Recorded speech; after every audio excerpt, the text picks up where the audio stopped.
Assalamualaikum warahmatullahi wabarakatuh. Bertemu lagi dengan mata kuliah Hukum Perdata 2 Lokal AS 4B, yang mana kami dari kelompok 6, saya sendiri Laila Kurnia Ilahi bersama rekan saya Irfan Wahyudi. Kami akan membahas tentang perjanjian sewa menyewa. Sebelum memasuki pembahasan, alangkah baiknya membaca basmalah. Baik, kita masuk materi yang pertama, yaitu pengertian sewa menyewa.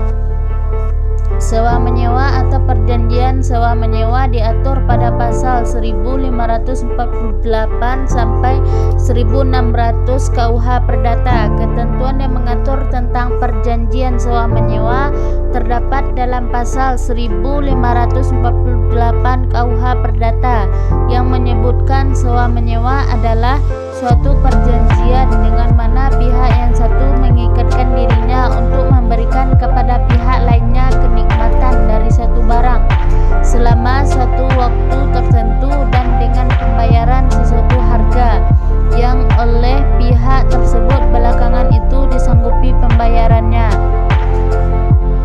Sewa menyewa merupakan salah satu perjanjian timbal balik. Menurut KPBI, sewa berarti pemakaian sesuatu dengan membayar uang sewa, dan menyewa berarti memakai dengan membayar uang sewa.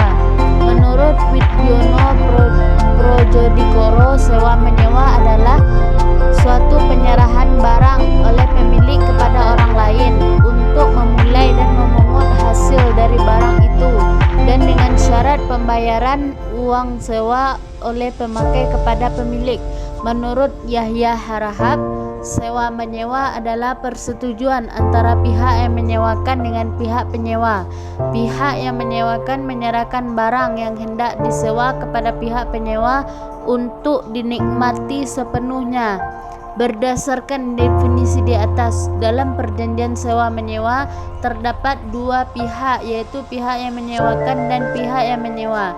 Pihak yang menyewakan mempunyai kewajiban menyerahkan barang untuk dinikmati oleh pihak penyewa, sedangkan pihak penyewa mempunyai kewajiban untuk membayar harga sewa. Barang yang diserahkan dalam sewa menyewa tidak hanya untuk dimiliki seperti halnya dalam perjanjian jual beli, tetapi hanya untuk dinikmati kegunaannya.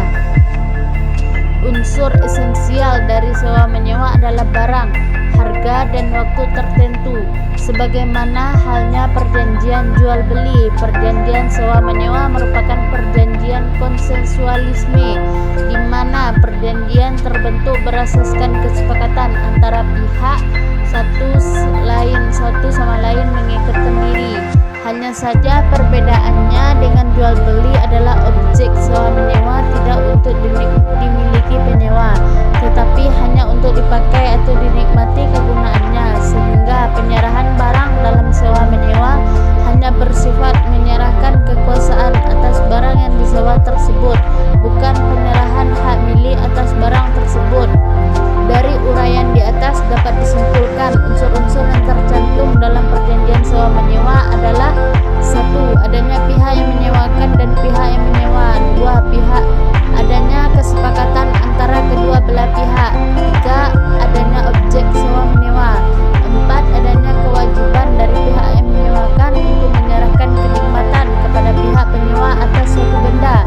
5. Adanya kewajiban dari pihak penyewa untuk menyerahkan uang sewa kepada pihak yang menyewakan. KUH Perdata tidak menyebutkan secara tegas mengenai bentuk perjanjian sewa menyewa, sehingga perjanjian sewa menyewa dapat dibuat dalam bentuk lisan maupun tertulis. Bentuk perjanjian sewa menyewa pada umumnya dibuat secara tertulis untuk mempermudah pembuktian hak dan kewajiban para pihak di kemudian hari. Selanjutnya, poin yang kedua, bentuk perjanjian sewa menyewa. A. Bentuk perjanjian.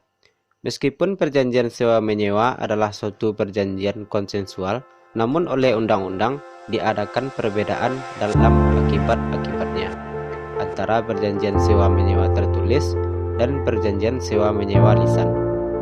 Jika perjanjian sewa menyewa itu diadakan secara tertulis, maka perjanjian sewa menyewa itu berakhir demi hukum, otomatis apabila waktu yang ditentukan sudah habis tanpa diperlakukannya suatu pemberitahuan pemberhentian untuk itu.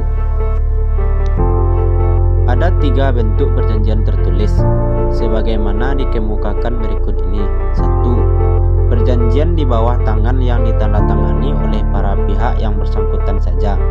Perjanjian ini hanya mengikat para pihak dalam perjanjian, tetapi tidak mempunyai kekuatan mengikat pihak ketiga. Dengan kata lain, jika perjanjian tersebut disangkal pihak ketiga, maka para pihak atau salah satu pihak di perjanjian itu dikewajibkan mengajukan bukti-bukti yang diperlukan untuk membuktikan bahwa keberatan pihak ketiga dimaksud tidak berdasarkan dan tidak dibenarkan.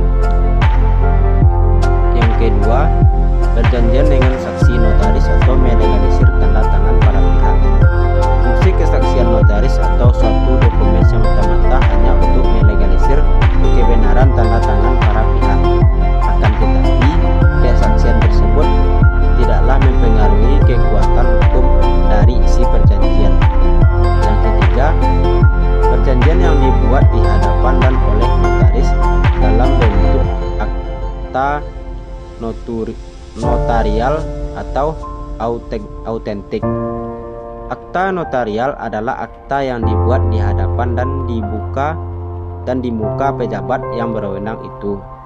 Pejabat yang berwenang itu adalah notaris, camat, PPAT, dan lain-lain. Jenis dokumen ini merupakan alat bukti yang sempurna bagi para pihak yang bersangkutan maupun pihak ketiga. Bentuk perjanjian sewa-menyewa rumah di dalam KUH Perdata tidak ditentukan secara tegas tentang bentuk perjanjian sewa-menyewa yang dibuat oleh para pihak. Oleh karena itu, perjanjian sewa-menyewa dapat dibuat dalam bentuk tertulis dan lisan. Dalam perjanjian sewa-menyewa rumah kos, khususnya dibuat dalam bentuk lisan. Selanjutnya, berakhirnya perjanjian sewa-menyewa.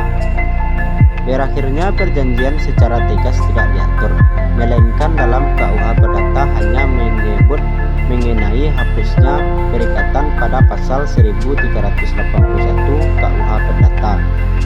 Walaupun demikian, ketentuan-ketentuan tentang hapusnya perikatan tersebut juga merupakan ketentuan tentang hapusnya perjanjian karena pada umumnya perjanjian lahir karena adanya perikatan.